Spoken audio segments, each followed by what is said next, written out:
Hey guys, how's it going? Welcome to my video. Okay, wow. I spent the whole entire day trying to set up the TechStream software and really didn't do much. It's wow. Oh, it's been a couple hours and really didn't even set that up.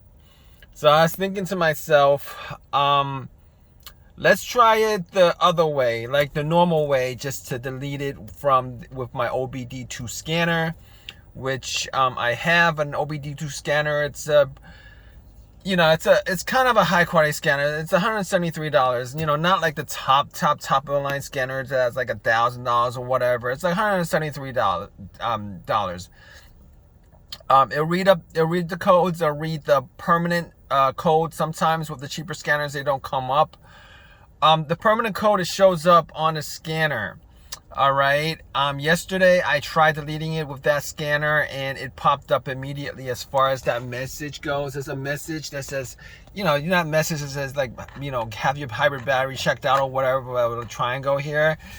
I've done multiple videos of this, and it's like I just got really tired of like playing with the TechStream software.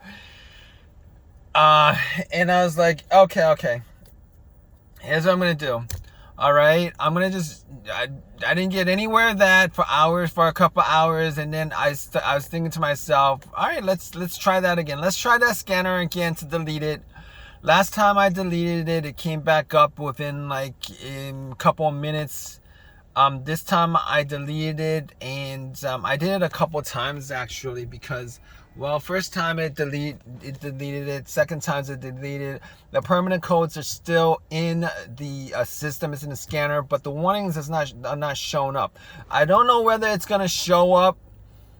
And me driving it. I haven't driven it yet, but it's been a good like 15 minutes and it hasn't popped up yet. Nothing's popped up. It's all clear. I think I fixed whatever the issue is with my battery. I think it's already in the system, that it's been fixed. It's gone through at least one drive cycle. I don't know if it's gone through more than one drive cycle, but it's gone through at least one drive cycle.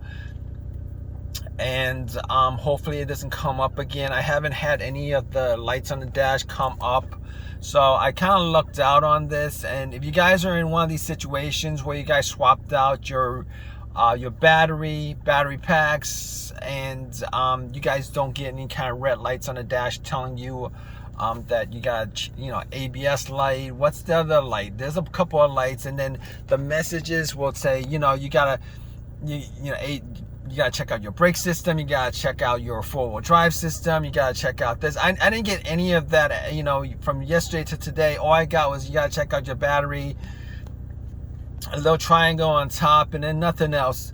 I think that it was done correctly as far as the the cells were replaced. I think it's balanced out. It was automatically balanced out by the vehicle. At this point, I'm like 99% sure the light's not going to come on. Now, this is a 2012. All the batteries for it, for 2012, all the batteries for it are like used batteries. So I don't know how long these batteries gonna last. I hope they last maybe a year or two before I have to redo this again, because it's really a pain in the butt. Last time I did it was probably in the fall. We're now in like early fall. I think it was like early fall when I did this. Maybe September or something like that. It's April now. That lasted me maybe half a year. September, October, November, December, January, February, March, April. Like, about 8 months. I'm hoping this lasts me a lot longer, because, I don't want to be doing this. I don't want to be doing this in the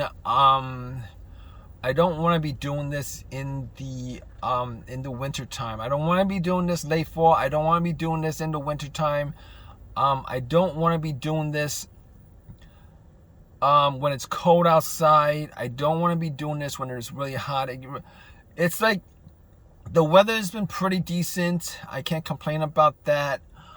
It's been pretty nice as far as, you know, mild weather is concerned.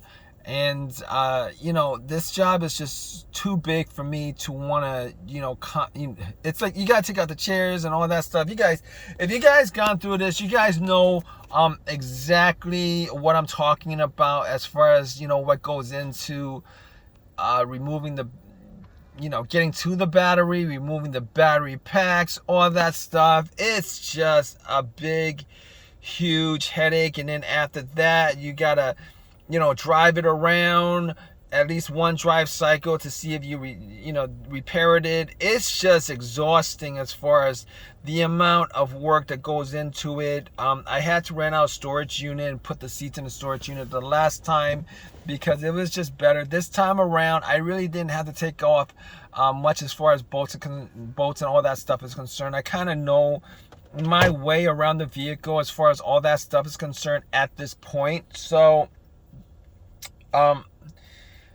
you know, I think it's done. I'm just doing this video for you guys. It's a mechanics channel. This is part of the whole battery system with the hybrids. I know there's a lot of people out there trying to do this on their own. Watch my videos. I think it's, you know, the stuff that I went through as far as, you know, a couple of, what would I say, roadblocks, or a couple of things that came up that wasn't 100% sure as far as, you know, is it really fixed? Is it kind of fixed? Do I need to do any more? Should I put all this stuff back together and all that stuff? You know, but in any case, I'm rambling. I don't know if you guys care about, you know, this or not. I'm sure some of you guys do because it's not the easiest thing. But in any case, hope you guys like this video. If you guys got a comment, drop a comment. Please subscribe. Please give me a thumbs up. Appreciate your time, guys. And catch my other videos. Leave a comment. All that good stuff, guys. Take care.